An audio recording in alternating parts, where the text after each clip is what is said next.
How long is 25 centimeter?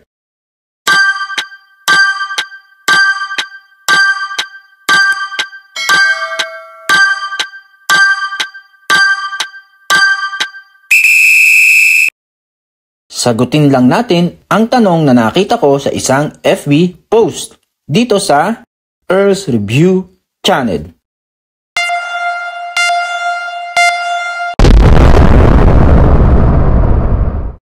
Ang magiging sagot natin dyan ay depende kung anong unit of measurement ang gagamitin. Meron kasi tayong iba't ibang klase ng unit of measurement. By inches, by meter, by kilometer, at marami pa. Ang 25 cm ay more or less nasa 10 inches, 9.84 cm. Kulang-kulang 1 foot or isang normal na ruler. Ang 1 foot kasi ay equivalent to 12 inches. Paano natin i-compute ang centimeter to inches?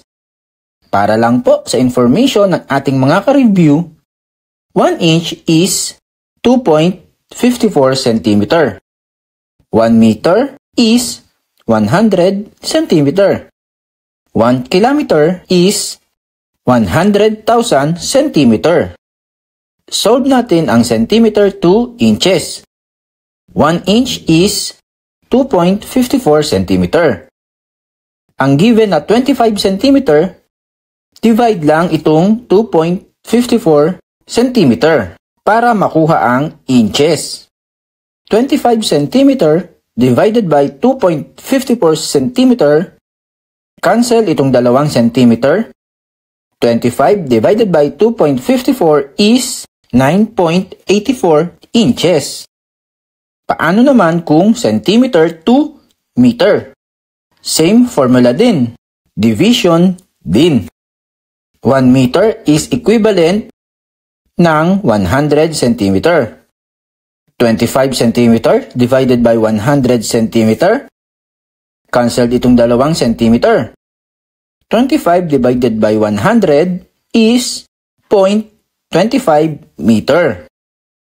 Ano naman kaya 25 cm to kilometer?